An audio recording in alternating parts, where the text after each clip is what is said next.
Aaron here. I'm not gonna lie, this total body workout is totally intense. Are you ready to go the speed of fire? We're gonna march, get those knees up high. Get those knees up. All right, guys, we're gonna do a squat jack. Just a second, here we go. Come on. You can do it. Work those quads. Come on. Hey. You can do it. Work it. All right, we're gonna vertical box with an elliptical. Here we go. Keep breathing and work it.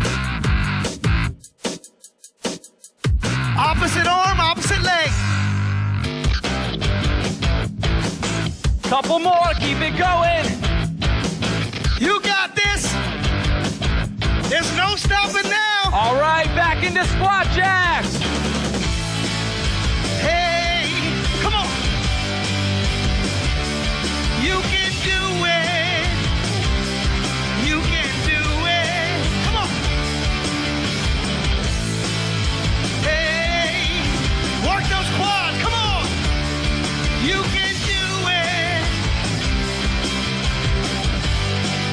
All right, side boxers. What you want to do? What you want to do? What you want to do? Add an elliptical, here we go.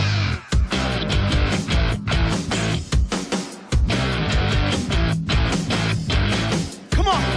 Work it. Work it. Work it. Punch it out. All right, everyone catch your breath. This last part's gonna be tough.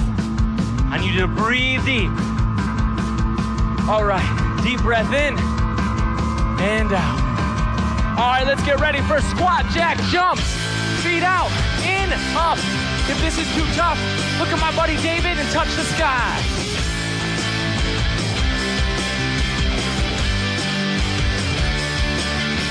Come on.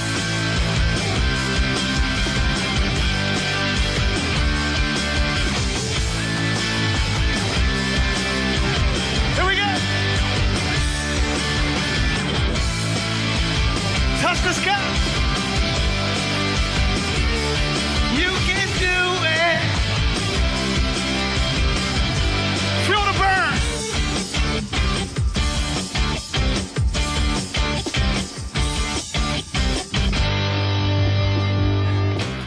You did it. I'm sure you're tired. I know I am. Let's take a moment to cool down. Breathe in and out. Now tense all your muscles and release. One more time. Tense all your muscles and release. Nice. Have an awesome day. Fresh start, out.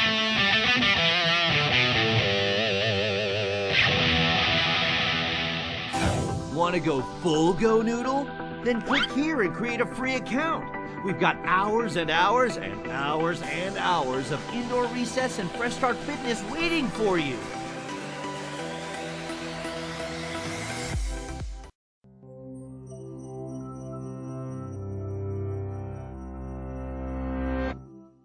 You're in line at the grocery store when, someone sneezes on you. The cold virus is sucked inside your lungs and lands on a cell on your airway lining. Every living thing on Earth is made of cells, from the smallest one-celled bacteria to the giant blue whale to you. Each cell in your body is surrounded by a cell membrane, a thick, flexible layer made of fats and proteins that surrounds and protects the inner components. It's semi-permeable, meaning that it lets some things pass in and out but blocks others. The cell membrane is covered with tiny projections. They all have functions, like helping cells adhere to their neighbors or binding to nutrients the cell will need. Animal and plant cells have cell membranes, only plant cells have a cell wall, which is made of rigid cellulose that gives the plant structure. The virus that was sneezed into your lungs is sneaky. Pretending to be a friend, it attaches to a projection on the cell membrane, and the cell brings it through the cell membrane and inside. When the virus gets through, the cell recognizes its mistake. An enemy is inside. Special enzymes arrive at the scene and chop the virus to pieces. They then send one of the pieces back through the cell membrane, where the cell displays it to warn neighboring cells about the invader. A nearby cell sees the warning and immediately goes into action. It needs to make antibodies, proteins that will attack and kill the invading virus. This process starts in the nucleus. The nucleus contains our DNA, the blueprint that tells our cells how to make everything our bodies need to function. A certain section of our DNA contains instructions that tell our cells how to make antibodies. Enzymes in the nucleus find the right section of DNA, then create a copy of these instructions called messenger RNA. The messenger RNA leaves the nucleus to carry out its orders. The messenger RNA travels to a ribosome. There can be as many as 10 million ribosomes in a human cell, all studded along a ribbon-like structure called the endoplasmic reticulum. This ribosome reads the instructions from the nucleus. It takes amino acids and links them together one by one, creating an antibody protein that will go fight the virus. But before it can do that, the antibody needs to leave the cell. The antibody heads to the Golgi apparatus. Here, it's packed up for delivery outside the cell, enclosed in a bubble made of the same material as the cell membrane. The Golgi apparatus also gives the antibody directions, telling it how to get to the edge of the cell. When it gets there, the bubble surrounding the antibody fuses to the cell membrane. The cell ejects the antibody, and it heads out to track down the virus. The leftover bubble will be broken down by the cell's lysosomes, and its pieces recycled over and over again. Where did the cell get the energy to do all this? That's the role of the mitochondria. To make energy, the mitochondria takes oxygen, this is the only reason we breathe it, and adds electrons from the food we eat to make water molecules. That process also creates a high-energy molecule called ATP, which the cell uses to power all of its parts. Plant cells make energy a different way. They have chloroplasts that combine carbon dioxide and water with light energy from the sun to create oxygen and sugar, a form of chemical energy. All the parts of a cell have to work together to keep things running smoothly. And all the cells of your body have to work together to keep you running smoothly. That's a whole lot of cells. Scientists think there are about 37 trillion of them.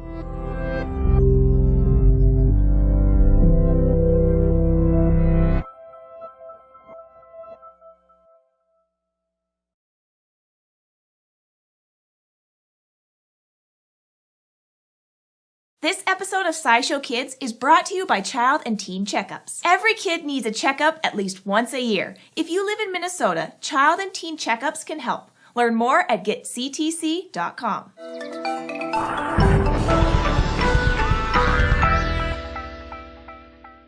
Hey Squeaks, check out what I got at the dentist. She gave me 2 toothbrushes, one for you and one for me. Ooh, she gave me some toothpaste too. It's bubblegum flavored. And some floss. We got everything we need to keep our teeth clean. That's the dentist's job, to make sure our teeth are healthy and help us keep them clean. Oh, the whole appointment went great, Squeaks. And my teeth feel super clean. That's true. My teeth were already pretty clean before. We brushed twice a day to keep them that way. But it's still important to go to the dentist every few months and have them clean off anything that's built up on your teeth over time. How did they do it? Well, the person who cleaned my teeth wasn't actually the dentist herself. She was a dental hygienist. They're someone who went to a special school for learning how to clean and take care of teeth. And she did a few different things to get them all clean. The first thing she did was use a little scraping tool called a scaler to get rid of any plaque on my teeth. Plaque is the stuff that builds up on your teeth after you eat, and we brush and floss to get rid of it. Even with really careful brushing and flossing, there can be some leftover on your teeth, and it hardens over time. So you need something stronger than a toothbrush to get it off. That's why the hygienist scrapes it off with the scaler. Next, she took out an electric tool. I was a little nervous at first, so I asked the hygienist what it was for. She said it was an electric version of the scaler she was using before, which helps clean off your teeth really well. It made kind of a loud noise, but it didn't hurt, and it sprayed some water while she was using it, which was kind of fun. Oh, and she also put a little tube in my mouth that worked kind of like a tiny vacuum to suck up all the water. That was pretty fun too. And you know what happened next after the scaling was all done? The hygienist brought out another electric tool. She said this one was called a polisher, and it worked by spraying some air and water to smooth out and shine my teeth now that they were all cleaned off. After that, she was almost done. The next step was brushing my teeth. Yep, just like we do at home. She used a regular toothbrush and a special type of toothpaste, and then some floss. Finally, my teeth were all done. Touching them with my tongue is kind of weird now, but cool. They're so smooth. Then it was time to take some x-rays, which are really just pictures they take with a special kind of camera that can see through your teeth. Once we had the x-ray pictures, the dentist came in to check out both the pictures and my actual teeth. She was looking to see if I had any cavities. A cavity is a small hole you can get in your teeth from that plaque I mentioned before. If you don't clean it off well, it sort of eats away at your teeth, and eventually you get cavities. Lots of people get cavities, and the dentist can fix them. But by keeping our teeth clean, we can avoid getting too many of them. The dentist let me look at my x-rays, which was super cool. I got to see the inside of my teeth, and best of all, I didn't have any cavities. And that was it. The dentist gave me this great goodie bag, and it was time to go home. You know, one of the main reasons kids miss school is because of issues with their teeth, which is why it's important to get a dental checkup every 6 months. Even baby teeth need checkups, starting when that first tooth comes in. Dental disease is no fun, but you can prevent it by spotting the warning signs early and keeping those smiles beautiful. If you live in Minnesota, you can learn more at getctc.com. If you live somewhere else in the United States, you can click the link in the description to learn more about the benefits that may be available to you.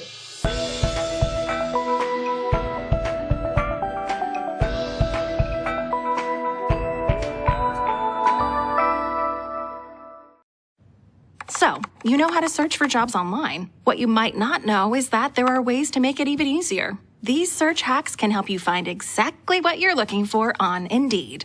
The first step is a hard one. Close all the memes and cat videos. Then, in Indeed's What search box, search for a specific job title in quotation marks. You don't want the search engine to surface jobs with only one of the words. Take it a step further by specifying the company you want to work at and words you want to exclude from the search. Now, what if you've got an ideal salary or even a distance from home in mind? Or maybe you're part-time. Advanced Job Search is here to help. Hey, pumpernickel bagel? Oh, in a minute, Fred. Where was I? If you feel like taking a break, you can save your searches and set up job alerts. You'll be among the first to hear about a new job, and your application is more likely to be seen by an employer if you apply right after the job is posted. Neat, eh? Well, I think that's everything. Remember that the smallest moves are sometimes the smartest. Like and subscribe for more tips.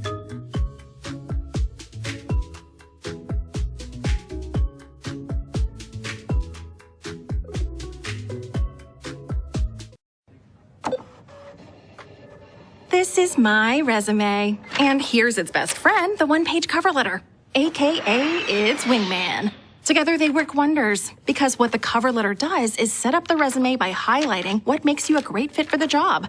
It shows your personality with 3 concise paragraphs that should be readable in around 10 seconds or less. So, how do you write a cover letter? Let me walk you through one. Literally. Let's say you're applying for an engineer job. Don't forget your header. Date, name, address, contact info, all that jazz. Kick it off with a greeting to address the hiring manager. If you can, find out their name. If you can't, stick with this. The attention getter. The opening paragraph. Introduce yourself and enthusiastically tell the employer why you're applying for the job. Include why you're excited and how the job lines up with your career goals. Avoid sounding formulaic by adding keywords from the job posting. The middle paragraph. Dig into your most relevant experience and talk about the specific qualifications and skills that make you the perfect candidate. Oh, and feel free to pause and read when you need to. I've only got so long. Where was I? Right. Make connections between your previous accomplishments. Employers will likely have read your resume already, so avoid repeating the bullet points. Instead, deeply illustrate those highlights. To close the curtain, thank the employer. You can also make any clarifications, for example, any major gaps in employment history. Then, provide a complimentary close and signature that's friendly yet formal, followed by your name. Well, I think that's everything. Remember that the smallest moves are sometimes the smartest. Like and subscribe for more tips.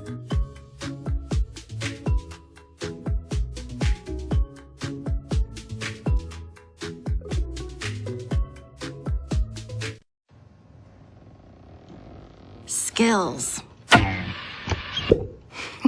Clearly, this isn't one of mine. But we all have skills that employers want. In particular, they want employees who have the right mix of soft skills and hard skills. Hard skills are technical knowledge or training gained through any life experience in your career or education. For example, if you've worked in food service or retail, you might know how to use a point-of-sale system. O si estudiaste algún otro idioma, podrías hablarlo perfectamente. Soft skills, on the other hand, are abilities that can be applied in any job. Think people skills or social skills. These are skills like leadership, lunchtime, problem solving, and organization. Still not sure what skills to list? Here are 10 of the most common. Remember, employers pay special attention to the skills on your resume. Well, I think that's everything. Remember that the smallest moves are sometimes the smartest. Like and subscribe for more tips.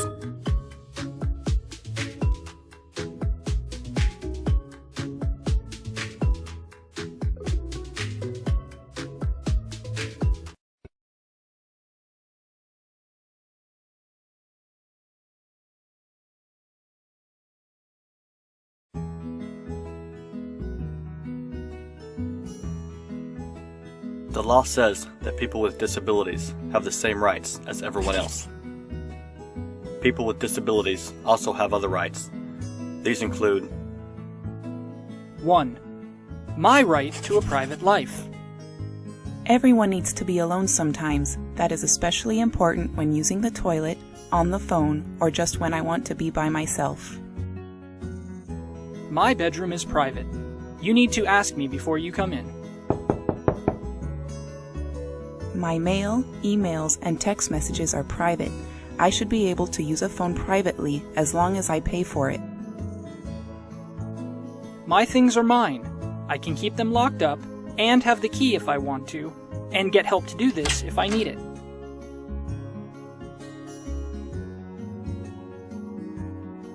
Two, my right to be myself.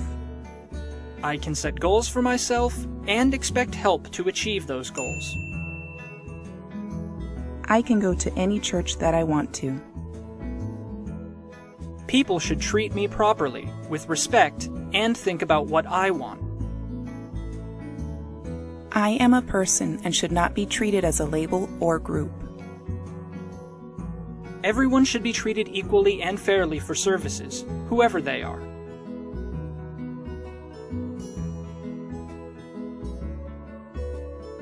Three, the right to dignity.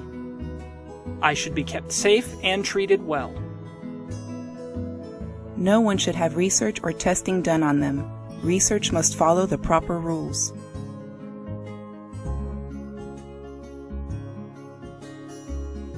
Four, my right to live life in the community. I should be able to do things in my community like go out, have fun, meet people, learn things, or go to church. I should be able to get the services I need to keep me well and properly supported.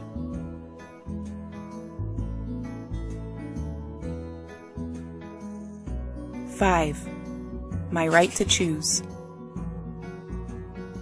I can choose How I get my services. who I get my services from, From different treatments. how I learn to be independent, From good information to make my own choices. who gets any information about me.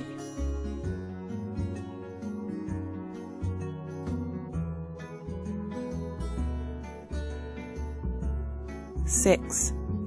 My right to have my information kept private. The law says my information is private, and it must stay that way. 7. My right to get things. I should be able to See my information. see other information in time to make a choice, Speak to people who can speak up for me. get support to speak for myself, Get advocacy support. get my own money and other things when I want them.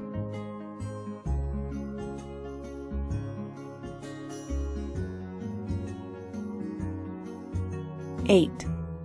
My right to be listened to.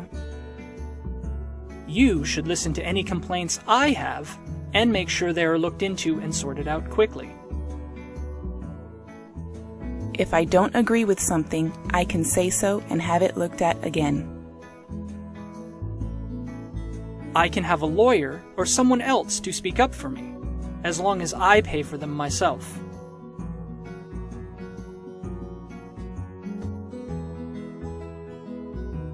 Nine. My right to be safe from abuse and not be treated badly.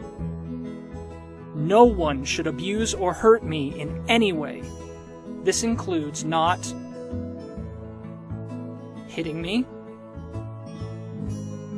Pinching me, locking me up, swearing at me, saying I'll be in trouble later. No one should abuse or hurt me in any way. This includes not tying me up, ganging up on me, making me feel bad about myself, making fun of me, making me do bad things, or getting others to do any of these things. No one should stop me from Getting sleep, having somewhere to stay, having food or drink, having exercise or moving about, seeing a doctor, using the bathroom.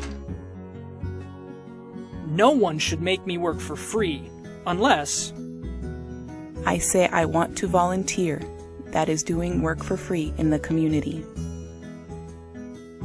it is normal things in my own home, like washing the dishes.